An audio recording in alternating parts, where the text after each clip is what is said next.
Namshukuru Mungu tena kwa jioni nyingine ambayo ametupa. Nimshukuru Mungu tena kwa ajili yako ambaye pata nafasi ya kuja nyumbani mwake kumfanyia ibada. Nimshukuru Mungu kwa ajili ya wenzetu wengi ambao wapo online mahali wakifuatilia. Mungu wa mbinguni awabariki. Kipekee nimshukuru Mungu kwa ajili ya uongozi wa wanaume. Leo ibada kulingana na waraka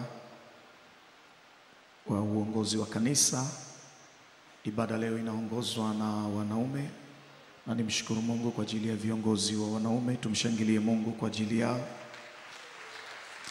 Nimesema tumshangilie Mungu kwa ajili yao. Na bahati nzuri leo ni siku ya wanaume duniani.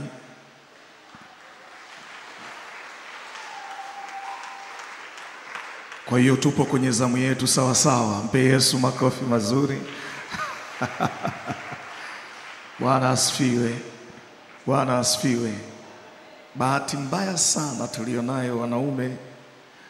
Bahati mbaya sana. Mimi nimekuja kujua leo ni siku ya wanaume duniani ofisini hapo.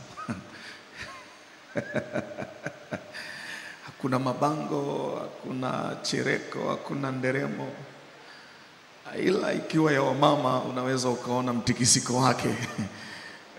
Na wakati mwingine na wao wanauliza mbona hukutuishi kwenye siku yetu? Sasa ninyi mbona mkutuishi kwenye siku yetu? Lakini ni kwa sababu ya ile neema iliyopo juu yao na juu ya wanaume kubeba mambo mazito magumu bila kuangalia majira na nyakati. Wanaume ndio jinsia ambayo wakati mwingine haijikumbuki yenyewe, haijihurumii yenyewe, haijiwazi yenyewe. Ndio jinsia peke yake ambayo wakati mwingine hata haijui kama inaumia yenyewe. Ni ngumu kuona ikieleza inachopitia, ni ngumu kuona ikieleza changamoto zilizonazo. Lakini ukweli, kama unapata nafasi ya kumwombea mwanaume yeyote, muombee. Kuna namna anabeba kuliko unavyoweza kueleza.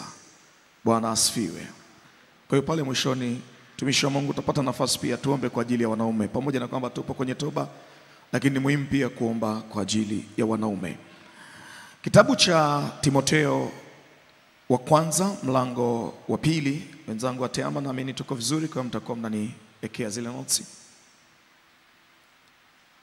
Timotheo wa kwanza mlango wa 2 ndio neno ambalo tumepewa, tunalopaswa kutembea nalo kwenye siku hii.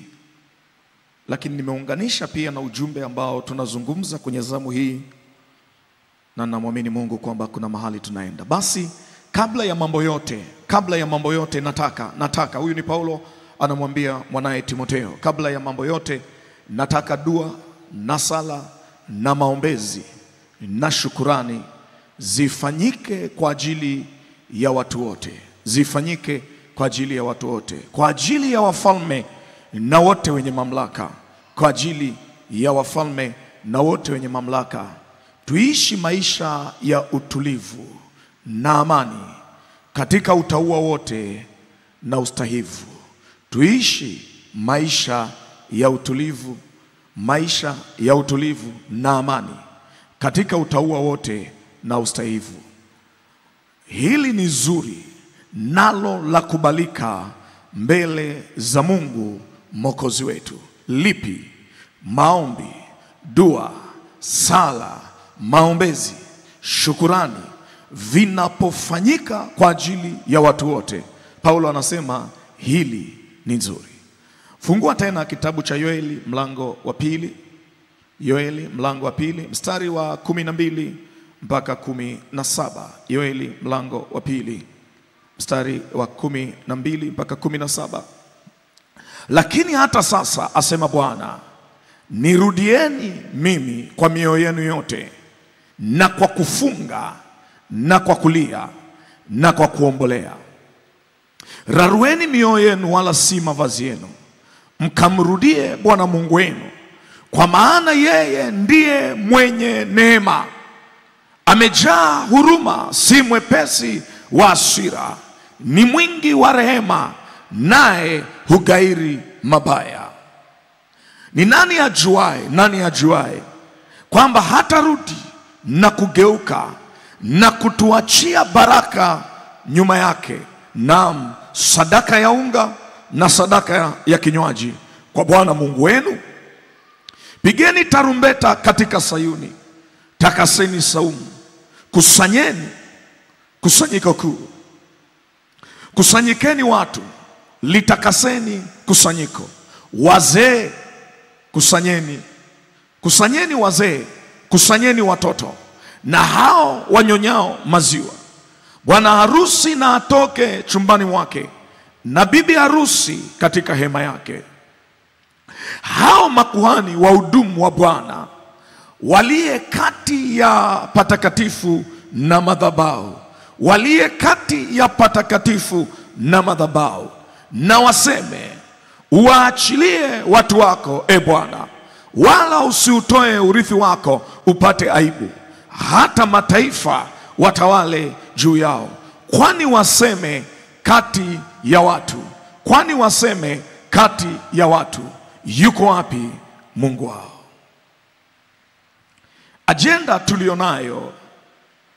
Agenda tulionayo ni kuomba toba kwa ajili ya viongozi.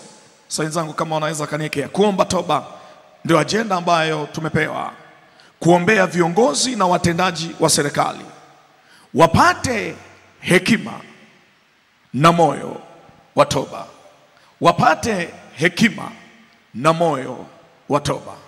Ndio agenda tulionayo, kuombea viongozi na watendaji wa serikali.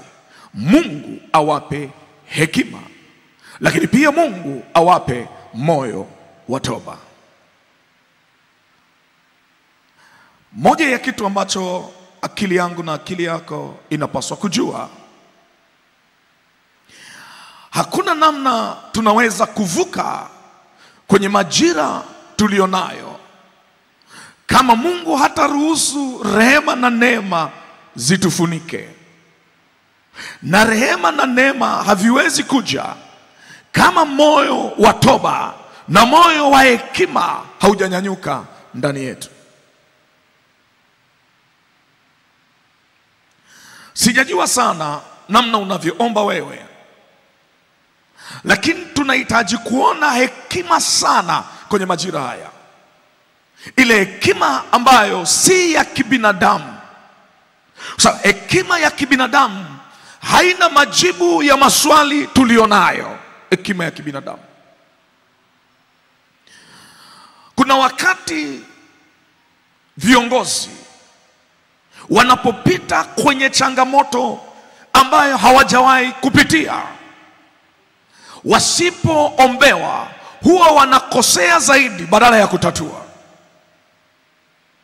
Naomba nirudie tena, viongozi wakipitia kwenye changamoto ambayo hawajawahi kupitia, wasipoombewa huwa wanafanya makosa zaidi kuliko matarajio, kuliko matazamio.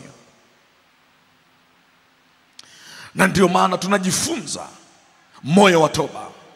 Okay, nitajaribu kuangalia mambo machache, wenzangu wataniekea, lakini angalau akili yako ijue viongozi wote waliotawala duniani kuna vipindi waliwahi kupitia ambavyo havikuwa salama kwao. Wengine walipotea kabisa, wengine walivuka. Kilichowasaidia hao wengine kuvuka ni nini? Kuna namna kulikuwa na moyo wa toba kwa kurudi kwa Bwana. Kuna namna kulikuwa na watu wanawaombea, watu wanasimama kwa ajili yao. Mfano mzuri ni Daudi. Maandiko yanatuambia aliwahi kuhesabu watu kinyume na kusudi la Mungu. Aliingiza sensa ambayo haikuwepo, na Mungu akakasirika juu yake.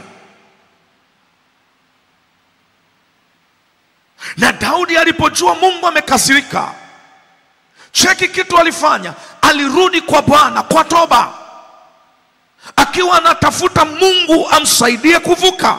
Okay, Mungu alimpa option kwamba ruhusu kwa makosa uliyofanya ni kuachie kwenye mikono ya adui zako watakaovuruga maisha yako angalau kwa mwaka au miaka miwili au miaka mitatu. Ruhusu tauni ije, chagua adhabu tauni ije ya siku 3 ambayo itaondoa sehemu kubwa ya watu wako. Daudi alisemaje? Ni heri kuanguka kwenye mikono ya Mungu, maana kuna rehema, kuliko kuanguka kwenye mikono ya wanadamu.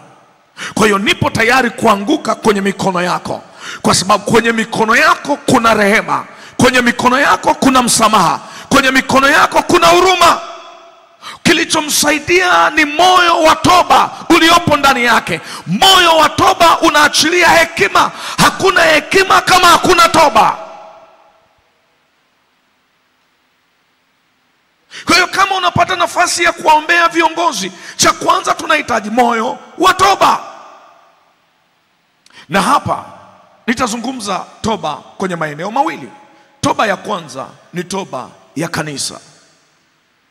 Kuna mahali kanisa hatukusimama kwenye zamu yetu. Nipungie mkono kama unanisikia.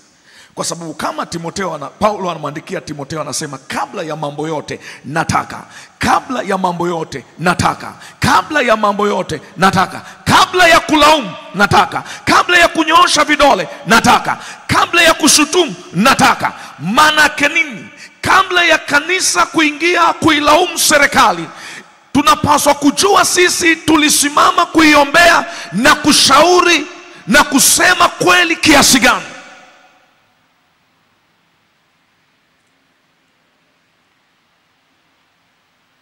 Inawezekana si kitu tunataka kusikia kwenye masikio yetu. Sisi kama kanisa, ni kibano sahihi uliomba na kuombea kiongozi au uongozi kwa kiasi gani?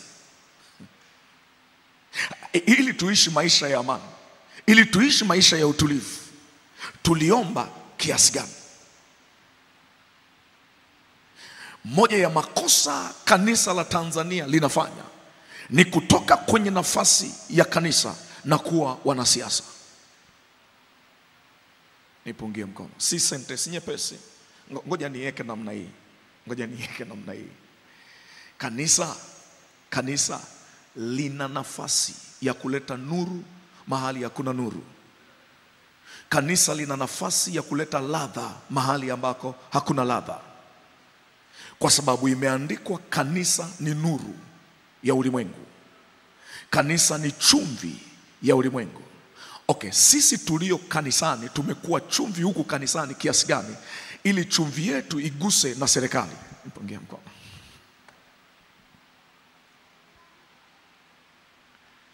Mwambie mwenzako karibu darasani.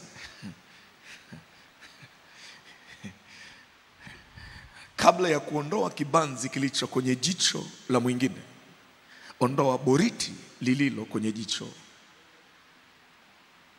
Ndio Yesu anatuambia. Kwa kanisa hatuwezi kwenda kwa unafiki mbinguni kama hatujakosea kabisa, serikali ndio imekosea. Hebu naomba unipungie mkono. Wangapi wananielewa ninachozungumza? Kwa hiyo toba ya kwanza ni ya kwetu kama kanisa. Kuna mahali hatukusimama kwenye zamu yetu. Nikatafuta mtu atakayesimama mahali palipo bomoka ili nijenge boma. Nilipokosa nikaachilia maangamizo. Kwa hiyo maangamizo yalikuja kwa sababu Mungu alikuwa anatafuta mtu atakayesimama mahali palipo bomoka. Kwenye nchi ya Tanzania akakosa. Wote tunalalamika, wote tunanyosha vidole, wote. No. Angalia kitabu cha Daniel. Ngoja nikuonyeshe. Daniel mlango wa 4 mstari wa 17. Angalia Daniel mlango wa 4. Nikuonyeshe mistari michache alafu niweke hizi agenda haraka tuingie kwenye maombi. Tunahitaji kuingia. Toba ya kwanza ni kwetu. Huyu ni Daniel anazungumza na mfalme Nebukadreza. Ni Daniel anazungumza na mfalme Nebukadreza. Wakati ambapo Nebukadreza amekosea kwenye njia yake kama mfalme. Alafu ameota ndoto ambayo mti umekatwa. Mti uliokuwa mkubwa sana. Na juu yake ndege walikaa na chini wanyama walipata kivuli. Alafu ameona umekatwa na kisiki chake kimefungwa mnyororo. Akajaribu kutafuta tafsiri ya ndoto akakosa. Daniel anakuja kutafsiri ile ndoto. Anaanza kwa kumwambia Mungu alikupa nafasi ya kutawala. Mungu alikupa nguvu kwenye dunia. Ufalme wa Babeli wakati ule ulikuwa na nguvu, sio kwenye mji wa Babeli peke yake. Ulikuwa na nguvu kwenye dunia nzima. Kwa hiyo anaambiwa Mungu alikupa nguvu, Mungu alikupa mamlaka, lakini ulipostawi ulimsahau Mungu wako. Kuna vitu hukuenenda sawa. Kwa sababu hiyo waombaji na watakatifu waliokuwa Babeli, waliokuwa wanalinda nchi yao, waliokuwa wanalinda kitu cha Mungu kwenye mji wa Babeli, wakaamua kufanya maamuzi ya rohoni. Hawakuingia mtaani kulalamika, hawakunyosha vidole, waliingia kufanya maamuzi. Sasa angalia maamuzi yenyewe waliyofanya. Danieli 4:17, angalia maamuzi. Hukumu hii imekuja kwa agizo la walinzi na amri hii kwa neno la watakatifu. Angalia walichokuwa wanatafuta, sio majina yao. Angalia walichokuwa wanatafuta, sio sifa zao. Walichokuwa wanatafuta kwenye maombi yao, walichokuwa wanatafuta ni kusudi walio hai wapate kujua aliye juu anatawala katika ufalme wa wanadamu. Kwa hiyo usiondoe kwanza. Kwa hiyo kanisa lilikuwa likiomba, kanisa lililokuwa Babeli lilikuwa likiomba nini? Ufalme wako uje na mapenzi yako yatimizwe kwenye mji wetu wa Babeli. Ndicho walichokuwa wanaomba. Kwa sababu kama agenda ni walio hai wapate kujua ya kuwa aliye juu anatawala katika ufalme wa wanadamu, naye humpa mtakaye, tena umtawaza juu yake aliye mnyonge. Hakukuwa na agenda binafsi ya kwao, kulikuwa na agenda ya Mungu ndani yao. Kanisa likitoka kwenye agenda ya Mungu likiingia kwenye agenda binafsi, uharibifu unatokea.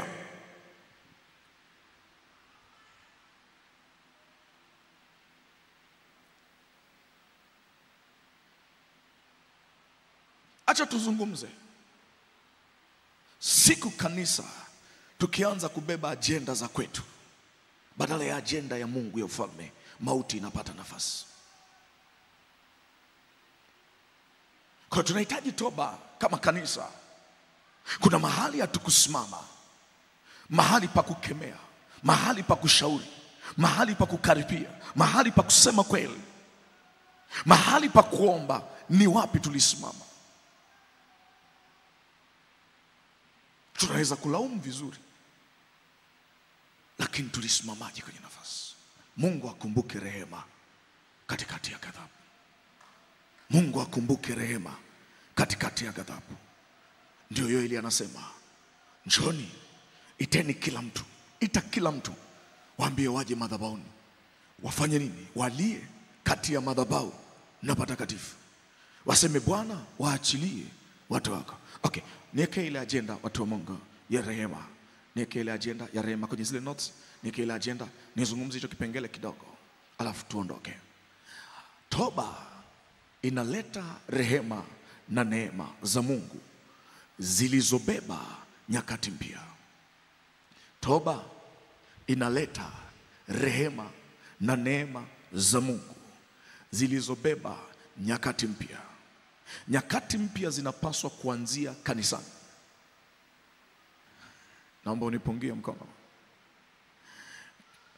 Hatuwezi kuikagua serikali kama hatujajikagua sisi. Nirudishie hiyo point. Ngoja nirudie tena taratibu. Toba inaleta rehema na neema za Mungu zilizobeba nyakati mpya. Tanzania inatakiwa ije na ipite kwenye nyakati mpya. Tumepita kwenye nyakati za maumivu, tunahitaji nyakati mpya. Angalia kitabu cha Matendo ya Mitume mlango wa 3 mstari wa 19, mstari tunaofahamu wengi.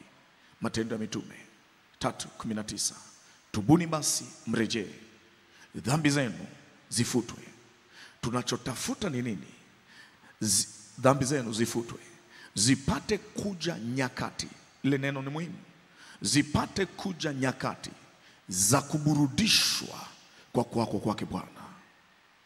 Kwa hiyo tunachotafuta kwenye maombi haya ya toba ni nyakati za kuburudishwa ambazo ziliondolewa, hazikuwa kwetu. Nini kiliziondoa? Dhambi. Nini kiliziondoa? Kanisa kutokusimama kwenye zamu na nafasi yake. Nini kiliziondoa? Ni mimi na wewe kutokujua kabla ya mambo yote Mungu anataka dua, sala, maombi, maombezi, shukurani vifanyike kwa ajili ya watu wote na hasa watawala, ili tupate kuendelea kukaa kwenye nyakati tulizokuwa nazo. Kwa hiyo tumeshatoka kwenye hizo nyakati tulizokuwa nazo, na uwe na uhakika Tanzania tupo kwenye msimu mpya, tupo kwenye jina jipya. Tunatokaje kwenye huo msimu tuliopo? Tunafutaje jina na sifa tuliopewa? Turudi kwenye jina letu la zamani, turudi kwenye sifa yetu ya zamani. Lazima toba itafutwe, toba ambayo ndani yake imebeba rehema na neema, ili nyakati zirudishwe ambazo zimeondoka. Haziwezi kurudi kwa sababu tunatamani, zitarudi kwa sababu tumerudi kwa Mungu wetu. Sisi na viongozi wetu, sisi na watoto wetu, sisi na wazee wetu, turudi kwa moyo wa toba. Tumwambie Mungu, ni kweli tumekukosa, ni kweli tumehalifu sheria yako, tunaomba uturehemu. Kama huo moyo hautatoka ndani yetu, nyakati hazitakuja. Kwa tunahitaji kuona kibebeo cha nyakati kinachoitwa toba, kibebeo cha majira mapya kinachoitwa toba, kibebeo. Na ndio maana unahitaji kuomba hata viongozi walio juu wasikie hicho kitu kutoka ndani, wasikie moyo wa toba. Achana na yale maneno tunaweza kujitetea. Sio muda wa kujitetea, ni muda wa kusema Mungu tumekosea, tunahitaji rehema zako. Mungu tumekosea, tunahitaji neema yako. Sio muda wa kujieleza, maana maelezo yetu hayawezi kurudisha nyakati, hayawezi kubadilisha nyakati. Ndio maana jana nilikuambia hakuna neno la mwanadamu linaweza kutufariji. Halipo. Hebu nipungie mkono. Halipo neno. Nataka nikuambie ukweli, halipo neno. Nataka nikuambie ukweli. Hata angetoka nje ya Tanzania, hata angetoka wapi, halipo neno, halipo la mwanadamu yoyote ambalo linaweza kutufariji. Tunahitaji neno la Mungu peke yake kupitia kwenye kinywa cha mwanadamu, lije kwetu ndio litufariji, sio neno la kwake. Kwa hiyo tusisubiri neno la mtu, tutafute neno la Mungu. Nipungie mkono kama umenisikia. Tazame jirani yako, mwambie wewe ni Mtanzania, usisubiri neno la mtu, usisubiri. Halipo. Halipo litakalo tuganga jeraha, halipo litakalo tusaidia kupona. Ni neno la Bwana. Yeye amerarua, yeye ataponya. Yeye amevunja, ataunga mwenyewe. Tunasubiri neno lake kwenye madhabahu. Ndio maana tunapokuja tunatafuta rehema zake, tunatafuta msamaha wake, tunatafuta neema zake, ili neno lake litugange tena. Maandiko yanasemaje? Walipokosea aliwatia kwenye mikono ya adui zao, waliowatesa, waliowaumiza. Lakini walipolia, waliporudi kwake, akakumbuka rehema juu yao, akawaokoa na mikono ya adui zao, akawarudisha tena kwenye amani yao. Ndicho tunachotafuta kwenye nchi ya Tanzania.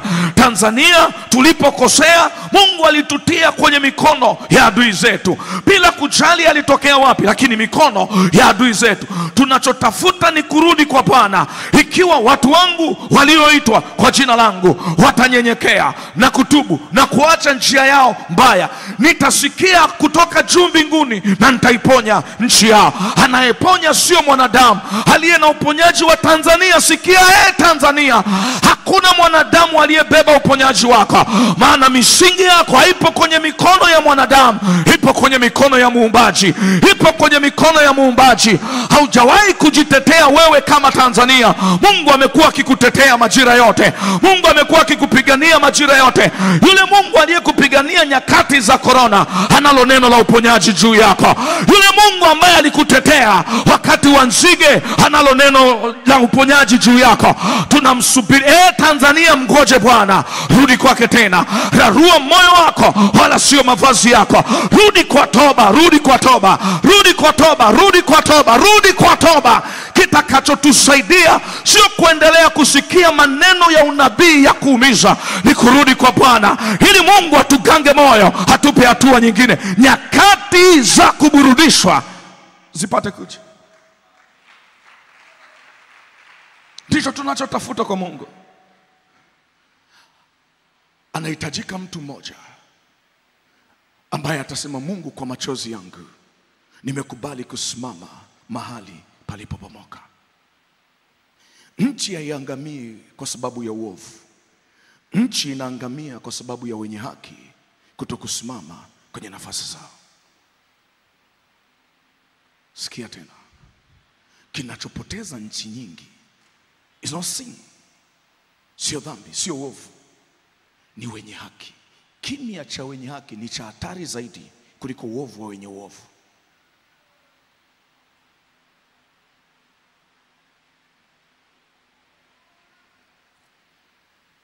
Na ndio maana kati ya mtego mbaya ni wenye haki kuingia na wao kwenye kulaumu na kulalamika kama wengine.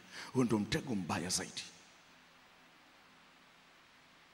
Ukishaona unatoka kuacha kuomba, ukishaona unaacha kutafuta msaada wa Mungu, na wewe unaunga juhudi za kulalamika, kukosoa na kulaumu, kuna tatizo. Kwa sababu sauti ya kanisa ina nguvu, kwa sababu anayetamka ndani ya kanisa ni mwenye kanisa ambaye ni Kristo Yesu.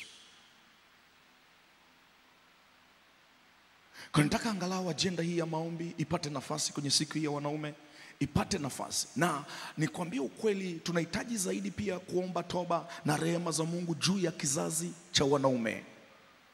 Matukio mengi yanayotokea, anayetafutwa ni mwanaume as a seed.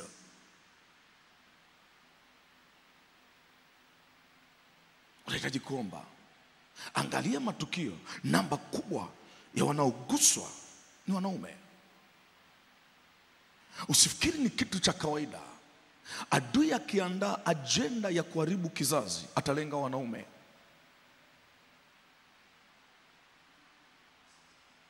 Mimi sijajua kama unapata nafasi ya kuombea uzao wa kiume kwa namna ile Mungu anakupa. Lakini cheki pressure ambayo uzao wa kiume unapitia. Wala usifikiri ni pressure ndogo. Tuna namba ya wanaume ambao wako very frustrated. Anazungumza mwenyewe barabarani.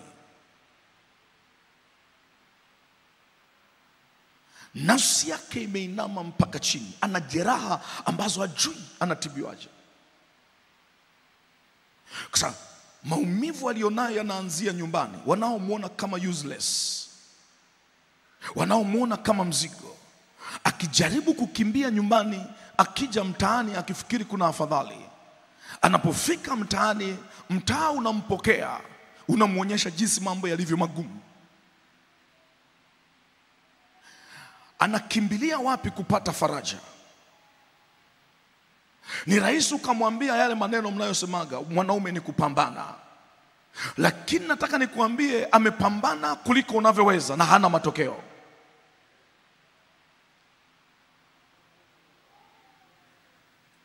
Umewahi kufikiri mwanaume aliyepo kwenye familia yenu, ambaye anatizamwa na kila mtu, ambayo hata wakati akiwa mgonjwa inamlazimu kunyanyuka, sasa hawezi kulala akatafute maisha? Umewahi kufikiri huyo mwanaume hana muda wa kujipenda, hana muda wa kujijali? No. Kuna vitu ambavyo unaweza usielewe, labda nivizungumze kwa haraka, vitakusaidia. Nenda kwenye familia yako, kama angalia watoto wa kiume kuanzia baba yao mpaka wao wana nguo ngapi? Wanafanya shopping mara ngapi kwa mwaka? Go and watch. Nani aliyekuambia hawataki kuvaa vizuri?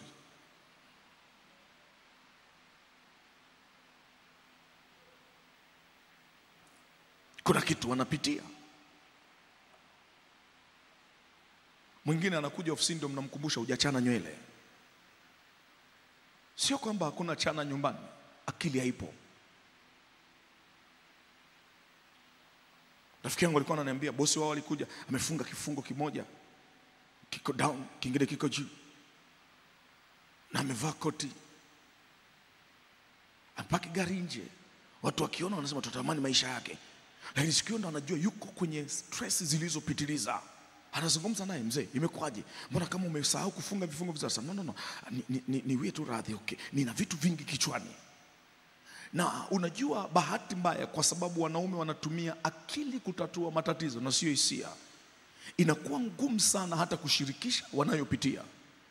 Mwanamke anaweza akaingia kwenye daladala amebeba mzigo wake moyoni, hajui mtu yoyote kwenye daladala, ila ukikaa naye tu ukimsalimia anaanza kukueleza hapo hapo, hebu tupungiane mikono.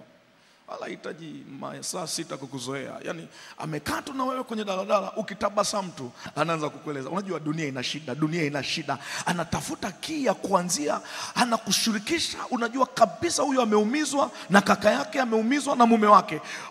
Wanatiana moyo namna hiyo. Mwanamke hawezi kukaa na kitu, akiona imeshindikana ataeleza hata kuku anazolisha. Analisha huko anazieleza matatizo. Angalau si kwa wanaume.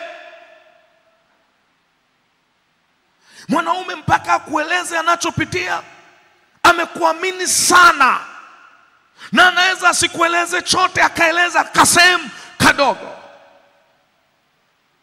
Lakini mwanamke yuko mepesi, na ndio maana namba ya wanaume wanakufa mapema, kwa sababu wamebeba vitu vingi kwenye mioyo yao, wamebeba mambo mengi kwenye nafsi zao, hawana mahali pa kuelezea.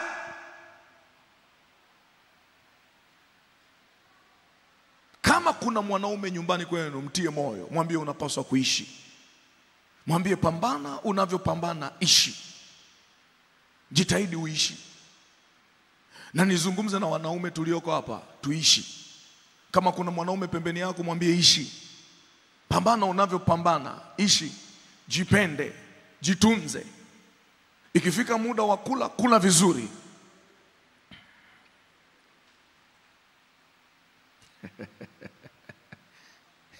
Ruhusu akili yako kupumzika. Kuna maisha baada ya wewe kufa. Kumbuka, huwezi kuwa msaada ukiwa umekufa. Hata kama sasa wewe ni msaada namna gani, ukiwa umekufa hauwezi kuwa msaada. Kwa ili uendelee kuwa msaada, ishi. Nipungie tena mkono kama umenisikia.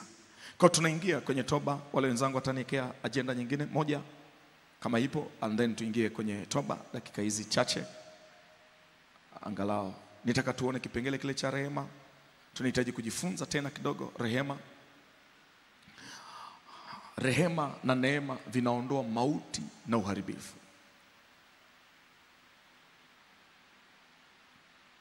Rehema na neema vinaondoa mauti na uharibifu. Kwa tunahitaji kushughulika kutafuta rehema ili mauti na uharibifu viondoke. Inayoondoa watu, inayoondoa vitu, jana tulizungumza kidogo. Lakini tunahitaji kutafuta rehema na neema kwa nguvu zetu zote, kwa bidii zetu zote. Tunahitaji Mungu aingilie kati. Kama unapata nafasi ya kupiga ile kelele ya Bartimayo, piga hiyo kelele. Yesu mwana wa Daudi, uturehemu. Ilikuwa ni kelele. Sasa yeye alipiga kwa mtu mmoja, unirehemu. Sisi tunahitaji kupiga kama taifa, uturehemu. Hiyo kelele isikike ndani ya kanisa, isikike ndani ya familia moja moja, isikike ndani ya ofisi. Kila mtu apige kwa namna yake. Yesu mwana wa Daudi, uturehemu. Itoke kwenye mioyo yetu, iwe harufu ya manukato kwenye kiti cha enzi, ili Mungu aingilie kati atusaidie. Ni kati ya wakati ambao tunahitaji kumwambia Mungu, kiti cha enzi kisikalike. Simama uje utusaidie kama taifa. simama uje utusaidie. Usifikiri ni kitu cha kawaida kama Mungu hataingilia kati.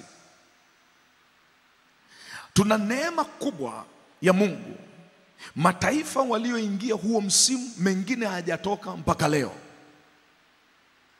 Mimi sio kama una uhakika na ninachozungumza. Yapo mataifa yaliyoingia kwenye msimu kama wa kwetu na hayakuwahi kurudi mpaka tunapozungumza. Wamejitahidi kufanya kila wanachofanya warudi kwenye msimu waliokuwa nao mwanzoni, hawajarudi. Tafuta mataifa yaliyoingia kwenye huo msimu. Gharama yake sio kwamba hayana watu wanaomba, sio kwamba hawana watu wanamtafuta Mungu. Ni kwa sababu Tanzania ni last born wa Mungu. Kuna namna Mungu anaturehemu kwa rehema. Kuna namna Mungu anaturehemu kwa rehema. Lazima Watanzania wajue kuna namna Mungu anaturehemu kwa rehema. Sio rahisi kuingia kwenye huo msimu na kutoka. Sio rahisi. Ni njia ambayo hatukuwahi kuipita. Tunapoipita uwe na uhakika, kama Mungu asipokuwa wa rehema juu yenu na huruma zake zikatufunika tusiangamie, maana ni mpya kila siku asubuhi, ni ngumu kutoka. Kaulize, utashangaa. Na tunahitaji kuomba. Kuna vitu msimu unabeba. Msimu wa namna hiyo, rehema zisipokuwepo, unabeba mpasuko ambao kuunganishwa inakuwa ngumu. Mimi sio kama mmeona, lakini ghafla kwenye msimu kumeanza kuzungumzwa kitu cha udini. Kwenye msimu kumeanza kuzungumzwa kitu cha makabila. Kwenye msimu huo usione ni kitu cha kawaida, ni kitu cha rohoni ambacho kinabeba mpasuko. Kanisa lisipojua namna ya kusimama mahali palipobomoka, lisipojua namna ya kutafuta toba, huo msimu ukibeba hivyo vitu vikipata nafasi, kurudi kwenye msimu mpya ni gharama.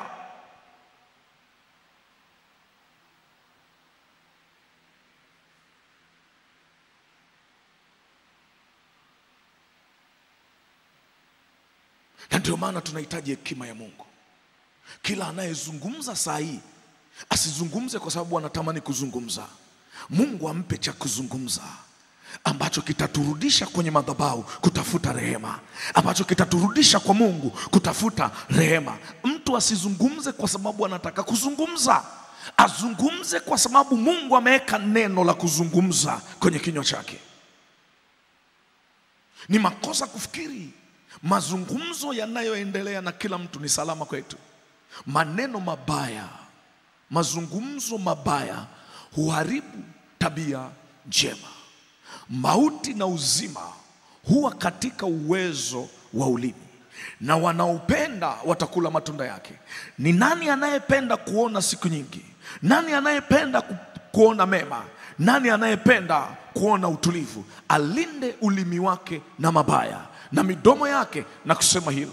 Kwa hiyo uwe na uhakika, tusipoingia kwenye toba sawa sawa, matamko na maneno yanayozungumzwa yanaendelea kuchana mioyo, yanaendelea kutengeneza jeraha, yanaendelea kutengeneza maumivu ambayo yakiendelea kutengenezeka, kuna kitu ambacho adui analenga kituingize mahali ambapo kutoka itakuwa ngumu.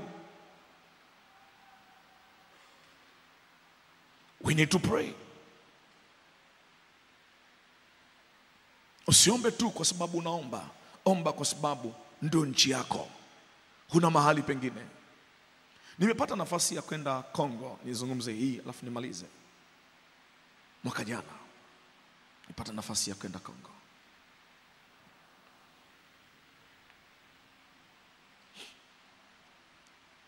Nilipata nafasi ya kwenda. Ni kati ya nchi tajiri Afrika. Tajiri kwa maana ya thamani ambazo Mungu amewawekea kwenye ile nchi. Ina thamani kubwa. Lakini namna wanavyoishi kwenye ile nchi, wakati mwingine ukipelekwa au nikipelekwa nikiambiwa ishi, ni ngumu kuliko. Si unajua Mtanzania hauwezi kuishi Sudani. Hebu naomba unipungie mkono. Wachache wananisikia. Sio kwa sababu Sudani hakuna chakula, sio kwa sababu Sudani hakuna watu, lakini mazingira walionayo Mtanzania hawezi kuishi. Katafuta ni Watanzania wangapi wako Somalia wanaoishi maisha yao ya kawaida. Nilipokuwa nazungumza na wale ndugu wa Kongo, niliwaambia kuna mahali kama kanisa hatukusimama tukaruhusu msimu ukakolea. Hebu naomba unipungie mkono. Kwa nini? Kwa sababu Biblia inasemaje kwenye kitabu cha Amos 3:7? Naomba mniwekee mstari, nitamalizia hapo. Angalia kitu Biblia inasema, Amos 3:7, niishie hapo tupate nafasi ya kuomba. Wangapi ambao wanaweza kusoma kwa sauti? Naomba unisomee kwa sauti huu mstari.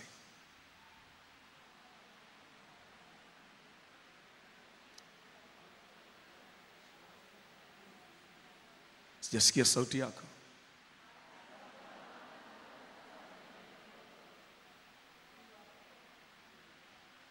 Ongeza sauti yako. Watu wa TEHAMA tusaidieni. Hakika Bwana Mungu hatafanya neno lolote bila kuwafunulia watumishi wake manabii siri yake. Hakika, hebu sema hakika. Neno hakika ni kiapo cha uaminifu. Hakuna chochote kinachotokea mahali bahati mbaya. Hebu naomba unipungie mkono. Kwa nini Mungu anawafunulia manabii watumishi? Kusudi analotaka kufanya. Okay. Naomba niulize, sisi watumishi na manabii tunapofunuliwa ni ili tufanye nini?